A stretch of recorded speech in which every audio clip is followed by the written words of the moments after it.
بسم اللہ الرحمن الرحیم۔ اقصی اسلامک ایجوکیشن کے معزز ناظرین و سامعین، السلام علیکم ورحمۃ اللہ وبرکاتہ۔ میری محترم بہنوں اور میرے بھائیوں، آج کا عمل، آج کا وظیفہ، آج کی دعائیں بالخصوص میری ان بہنوں کے لیے ہیں، ان بھائیوں کے لیے ہیں جو حاجت رواں ہیں، جو چاہتے ہیں کہ اللہ تعالیٰ ان کی ہر طرح کی جائز حاجت کو پورا فرما دے، ان پر اللہ رب العزت کی خاص رحمت ہو اور اللہ تعالیٰ اپنی رحمت کے صدقے ان کی تمام پریشانیوں کو دور فرما دے۔ تو میری بہنوں، میرے بھائیوں، اگر آپ کی ایک حاجت ہے تو آپ اس ایک حاجت کے لیے بھی اس عمل کو پڑھ سکتے ہو، اور اگر آپ کی ایک سے زیادہ حاجتیں ہیں تو آپ ان تمام حاجات کے لیے بھی اس مبارک عمل کو، اس مبارک وظیفے کو، ان مبارک دعاؤں کو پڑھ سکتے ہو۔ جن میری بہنوں نے، میرے بھائیوں نے ابھی تک ہمارے چینل اقصی اسلامک ایجوکیشن کو سبسکرائب نہیں کیا، وہ ہمارے چینل کو سبسکرائب کر کے ساتھ گھنٹی کے بٹن کو دبا کر آل نوٹیفیکیشن پر کلک کر دیں، تاکہ ہماری ہر نئی آنے والی ویڈیوز کی اپڈیٹ آپ تک بروقت پہنچتی رہے۔ جزاک اللہ۔ تو اپنے مقصد کی طرف چلتے ہیں اور آپ کو حاجت کے لیے چند دعائیں بتلاتے ہیں۔ آپ کی کوئی بھی حاجت ہے، چاہے وہ ایک حاجت ہے یا ایک سے زیادہ حاجتیں ہیں، تو سب سے پہلے آپ نے ان کا تصور کرنا ہے، اور تصور کرنے کے بعد آپ نے 2 رکعت نماز صلاۃ الحاجت کے اس طریقے سے ادا کرنے ہیں جو طریقہ ہم آپ کو بتلانے لگے ہیں۔ نیت آپ نے اس طریقے سے کرنی ہے کہ 2 رکعت نماز صلاۃ الحاجت پڑھتی ہوں یا پڑھتا ہوں، خاص اللہ واسطے منہ میرا کعبہ شریف کی طرف، اللہ اکبر۔ اس طرح آپ نے ان 2 رکعت نماز نفل کی نیت کر لینی ہے۔ نیت کرنے کے بعد آپ نے پہلی رکعت میں سورۃ فاتحہ کے بعد 3 مرتبہ سورۃ اخلاص پڑھنی ہے، اور اسی طریقہ کار سے دوسری رکعت میں بھی آپ نے سورۃ فاتحہ کے بعد 3 مرتبہ سورۃ اخلاص پڑھنی ہے۔ پھر سلام پھیرنے کے بعد آپ نے اپنی جگہ بیٹھے رہنا ہے۔ اسی جگہ بیٹھ کر آپ نے ایک تسبیح بسم اللہ شریف کی پڑھنی ہے۔ بسم اللہ کو آپ نے پورا پڑھنا ہے۔ بسم اللہ الرحمن الرحیم، بسم اللہ الرحمن الرحیم۔ اس طریقہ کار سے آپ نے بسم اللہ کو 100 مرتبہ پڑھنا ہے۔ یاد رکھنا کہ بسم اللہ میں اتنی طاقت ہے کہ جب بسم اللہ کا نزول ہوا تو شیطان اپنے سر پر خاک ڈالتا ہوا، چیختا چلاتا ہوا بھاگ گیا۔ اللہ تعالیٰ نے پورے قرآن پاک کا نچوڑ سورۃ فاتحہ میں رکھ دیا، اور پھر پوری سورۃ فاتحہ کا نچوڑ بسم اللہ شریف میں رکھ دیا۔ میری بہنوں، میرے بھائیوں، بسم اللہ شریف میں اسم اعظم ہے، اور اسم اعظم کے ذریعے مانگی گئی دعا کبھی بھی رد نہیں ہوتی۔ تو آپ نے ایک تسبیح یعنی کہ 100 مرتبہ بسم اللہ شریف کو پڑھنا ہے۔ اس کے بعد ایک اور بڑی مبارک دعا ہے، حسبنا اللہ و نعم الوکیل، میرے لیے میرا اللہ ہی کافی ہے۔ جب آپ اپنے تمام معاملات اللہ پر چھوڑ دیں گے اور یہ ذہن میں رکھیں گے کہ اے میرے پروردگار، میرے ان تمام معاملات کو تو نے ہی حل فرمانا ہے۔ اے میرے مالک، میں تو ایک گناہ گار بندہ، ایک گناہ گار بندی ہوں، عاجز ہوں، تو اپنے رحم سے، اپنے کرم سے میرے گناہوں کو بھی معاف فرما دے اور میری حاجات کو بھی پورا فرما دے۔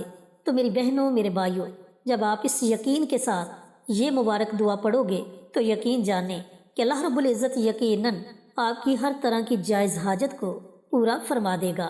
تو اس دعا کی بھی آپ نے ایک تسبیح پڑھنی ہے، یعنی کہ اس دعا کو بھی آپ نے 100 مرتبہ پڑھنا ہے۔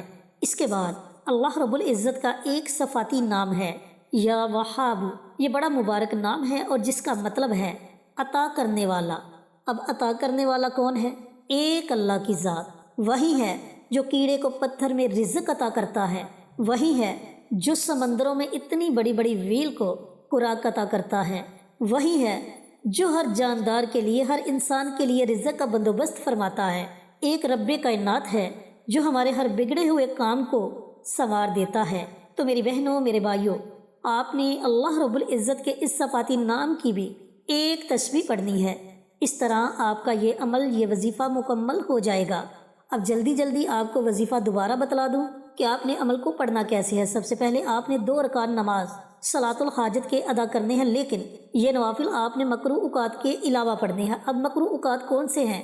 جن اوقات میں سجدہ کرنا منع کیا گیا ہے۔ تو 2 رکعت نماز صلاۃ الحاجت کے اس طرح ادا کرنے ہیں کہ ہر رکعت میں سورۃ فاتحہ کے بعد آپ نے 3 مرتبہ سورۃ اخلاص پڑھنی ہے، پھر سلام پھیرنے کے بعد اسی جگہ بیٹھ کر آپ نے 100 مرتبہ بسم اللہ الرحمن الرحیم اس طرح بسم اللہ شریف کو پڑھنا ہے۔ پھر اس کے بعد 100 مرتبہ حسبنا اللہ و نعم الوکیل ان کلمات کو پڑھنا ہے، اور اس کے بعد آپ نے 100 مرتبہ اللہ تعالیٰ کا صفاتی نام یا وہاب اس نام کو پڑھنا ہے۔ اس طرح جب آپ یہ عمل، یہ وظیفہ مکمل کر لے تو آخر میں 3 مرتبہ نبی کریم صلی اللہ علیہ وآلہ وسلم کی ذات اقدس پر درود و سلام کا نذرانہ پیش کریں اور اپنے ہاتھوں کو رب کائنات کی بارگاہ میں اٹھا لیں۔ ایک حاجت ہے تو اس ایک حاجت کے لیے دعا مانگے، ایک سے زیادہ حاجتیں ہیں تو ان تمام حاجات کا تصور کر کے اللہ رب العزت کی بارگاہ میں دعائیں مانگے۔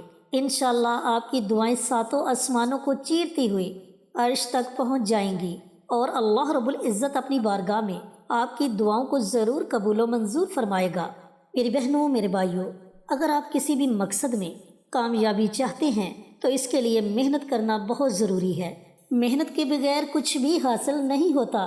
تو یہ عمل، یہ وظیفہ ہے تو تھوڑا سا مشکل، لیکن اگر دیکھا جائے تو اتنا مشکل بھی نہیں۔ لیکن یہ مبارک عمل آپ کو اتنے زیادہ فائدوں سے نوازے گا، اور آپ کی ہر وہ جائز حاجت جس کے لیے آپ نے تگ و دوگ کوشش کی، بہت زیادہ محنت کی کہ کسی طریقے سے آپ کی یہ حاجت پوری ہو جائے، اور وہ حاجت پوری نہیں ہوئی، لیکن جب آپ اس عمل کو، اس وظیفے کو پڑھو گے تو یقیناً اللہ رب العزت آپ کی اس مشکل سے مشکل ترین حاجت کو پورا فرما دے گا۔ اب اس عمل کو، اس وظیفے کو کوشش کریں کہ رات کو پڑھا جائے، اور اگر آپ نماز تہجد ادا کرتے ہو تو پھر سب سے بہترین وقت تہجد کا وقت ہے۔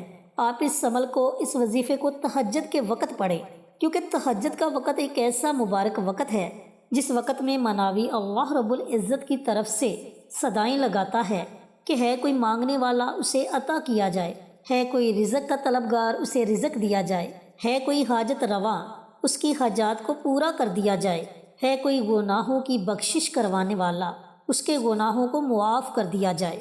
تو کوشش کرے کہ تہجد کے وقت یہ مبارک عمل، یہ مبارک وظیفہ پڑھا جائے۔ اب اس عمل کو، اس وظیفے کو آپ نے مسلسل 7 دنوں تک جاری رکھنا ہے۔ پہلے دن جس وقت آپ نے یہ عمل پڑھنا ہے، دوسرے دن بھی آپ نے اسی وقت اس عمل کو، اس وظیفے کو پڑھنا ہے۔ اب ٹائم کا آپ نے خیال نہیں رکھنا، 15 منٹ اوپر بھی ہو سکتے ہیں، آدھا گھنٹہ اوپر بھی ہو سکتا ہے، اس بات سے آپ نے پریشان نہیں ہونا۔ لیکن اگر آپ نے پہلے دن رات کو یہ عمل پڑھا تو باقی 6 دن بھی آپ نے اس عمل کو رات کو ہی پڑھنا ہے۔ اب رات کے کسی بھی حصے میں پڑھ سکتے ہیں، یہ نہیں کہ رات کو آپ نے پہلے دن 8 بجے یہ عمل کیا تو دوسرے دن بھی آپ نے 8 بجے ہی اس عمل کو پڑھنا ہے، ایسا ہرگز نہیں۔ دوسرے دن آپ 10 بجے پڑھ لیں، 12 بجے پڑھ لیں، نماز تہجد کے ساتھ پڑھ لیں، جو وقت آپ کو مناسب لگے اس وقت میں آپ یہ عمل، یہ وظیفہ پڑھ لیں۔ اللہ تعالیٰ سے دعا گو ہیں کہ اللہ رب العزت یہ مبارک عمل، یہ مبارک وظیفہ میری تمام بہنوں کو، تمام بھائیوں کو پڑھنے کی توفیق عطا فرمائے، اور صدقہ جاریہ سمجھ کر دوسروں کے ساتھ شیئر کرنے کی توفیق عطا فرمائے، تاکہ آپ کے ساتھ ساتھ دوسرے لوگوں کا بھی فائدہ ہو سکے۔ پیارے آقا کی پیاری پیاری سنتوں پر عمل کرنے کی توفیق عطا فرمائے، 5 وقت کا نمازی بنائے، صراط مستقیم پر چلنے کی توفیق عطا فرمائے، آمین۔ انشاءاللہ پھر کسی نئی ویڈیو کے ساتھ، اچھے وظائف کے ساتھ آپ کی خدمت میں حاضر ہوں گے۔ تب تک کے لیے اجازت دیں۔ السلام علیکم ورحمۃ اللہ وبرکاتہ۔